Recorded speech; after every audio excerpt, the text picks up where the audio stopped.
Have you ever sat in a quiet room and felt like the silence was just too loud? Like time is moving forward, but somehow you're standing still? Maybe you've looked around and realized that the people you used to talk to every day, coworkers, neighbors, maybe even close friends, aren't part of your daily life anymore. That feeling, that emptiness that creeps in around the edges, that's loneliness. And you're not alone in it. If you're over 60, you know how life changes. Kids grow up, careers wind down, routines shift, and suddenly the days feel different. Not necessarily bad, just quieter. Sometimes too quiet. And while that quiet can be peaceful, it can also feel like a weight pressing on your chest. Loneliness after 60 is more common than we like to admit. But here's the good news. It doesn't have to be a weakness.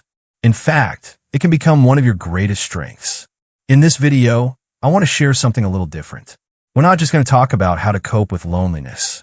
We're going to talk about how to transform it, turn it into fuel, into confidence, into something that actually empowers you. Because there are 3 strategies, ones most people don't talk about, that can help you do just that. Let's start with the first one, and it might surprise you. It's not about making more friends. It's not even about getting out of the house more, although that can help. The first strategy is about rediscovering your inner voice. That voice that may have been drowned out over the years by busy schedules, family demands, or just the rush of life. Loneliness gives you space. And in that space, you can finally hear yourself again.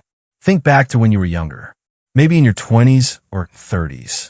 You had dreams, passions, hobbies you used to love, maybe painting, gardening, writing, or even just going on long walks and letting your thoughts wander.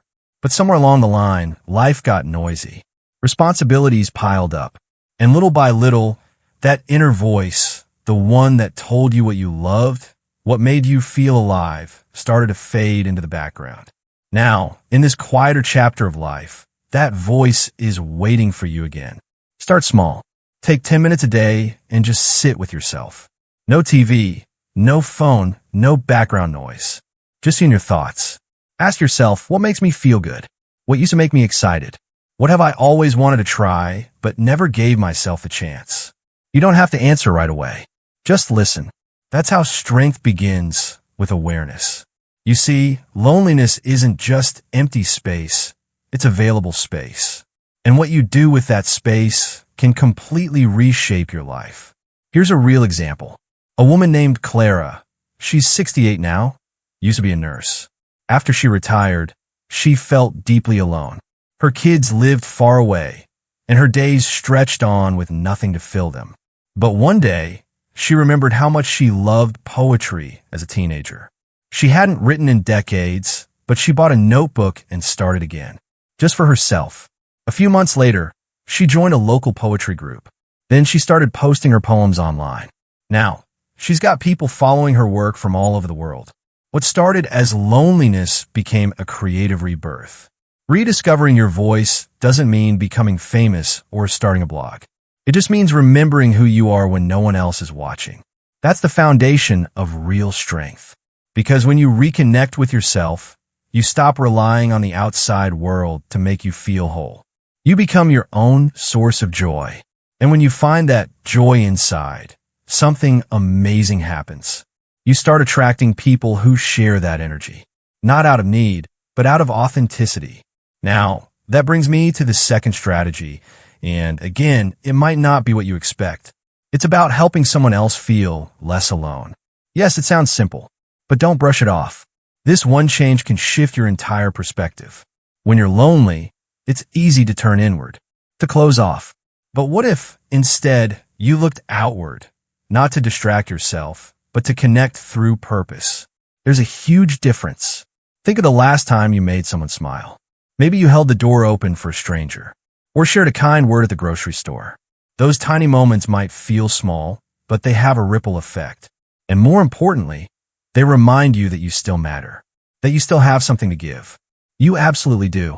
Volunteering is one way to put this into action, but it doesn't have to be a big commitment. Maybe you check in on a neighbor, write a letter to an old friend, offer to babysit your grandchild, or mentor someone younger who's starting out in your old profession. It's not about being needed. It's about sharing the you that still has so much to offer. One gentleman I spoke to recently, Paul, he's 72, started reading to kids at the local library once a week. Just 1 hour every Thursday. And he told me that 1 hour gives me more energy than the rest of my week combined. Why? Because connection gives life meaning. And meaning is the antidote to loneliness. These aren't just feel-good stories. They're proof that when you give your time, your care, your presence, you also give yourself a renewed sense of purpose. That's powerful. And here's something beautiful. When you start showing up for others, loneliness starts to fade. Not because you've filled your calendar, but because you've filled your heart. Now that we've explored how rediscovering your inner voice and reaching outward can shift the way you see loneliness. When we give, especially in small ways that come from the heart, we receive something deeper in return. Not applause or attention, but that quiet, steady sense that we are still needed, still seen, still valuable. And that feeling, it's priceless. It doesn't matter how old you are or what chapter of life you're in. As long as you have breath in your lungs, you have something to give. And giving doesn't drain you, it fills you.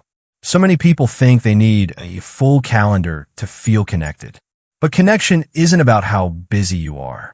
It's about meaningful moments. One thoughtful conversation. One shared laugh. One small act of kindness. That's what we remember at the end of the day. That's what leaves the ache of loneliness just a little softer, a little lighter. Paul, the man I mentioned earlier who reads to children at the library, told me something that stuck with me. He said, "When I walk out of that room after story time, I feel taller. Like I belong somewhere again." Isn't that what we all want? To feel like we still belong somewhere. And sometimes, the person you help doesn't even have to be someone you know. Sometimes, it can be a stranger you'll never see again. But in that one moment of kindness, you both feel less alone. Which brings us gently to the third strategy, and it's a powerful one. One that most people don't even consider, but it can shift the way you see not just loneliness, but your entire life. It's this: reframe your solitude as freedom. Now, I know that might sound a little strange at first, but stay with me. We spend so much of our lives surrounded by others, taking care of family, managing work responsibilities, attending events, running errands, constantly in motion. And for many years, it feels like we never really have a moment to ourselves. Privacy is a luxury. Quiet is rare. Then, suddenly the pace slows down. The house feels emptier. The phone rings less often. And that quiet, once craved, now feels like isolation. But what if that quiet is actually your second chance? What if this stage of life, the one where you're not answering to a job or raising children anymore, is actually your most liberated time? What if, instead of focusing on who isn't around, you focus on what you're finally free to do? There's a story I love about a man named Ray. He was 66 when he lost his wife, and he told me that after the funeral, the house felt like a museum. Silent, still, and full of memories that hurt too much to touch. For nearly a year, he barely left the house. But then one morning, he stood in front of the mirror and said out loud, "I'm still here." And that one sentence changed something. He started walking again, just short strolls. Then he signed up for a photography class at the local rec center. Something he'd always been curious about, but never made time for. That one class turned into weekend photo trips. He made friends. He began printing and framing his work. Last year, at 71, he had his first community exhibit. He told me, "Loneliness gave me back my time, and I decided to use it." That hit me. You see, solitude without intention can feel empty. But solitude with purpose? That's freedom. That's potential. That's the beginning of something new. And I know, it's not always easy, especially if you've spent years giving to others, sacrificing your own wants and needs. It can be hard to even remember what you like, what you want, what lights you up inside. But that's why this moment is so special, because you have the time to rediscover all of that now. On your terms, in your way. You're not too old. You're not too late. You're just at a different chapter. And the page is blank, waiting for your story to continue. Maybe you start with a class, or a hobby, or just getting dressed up for no reason other than it makes you feel good. Maybe you sit in a cafe with a book and a warm drink and enjoy the moment. Not because it's exciting or busy, but because it's yours. That shift in mindset from I'm alone to I'm free to explore myself.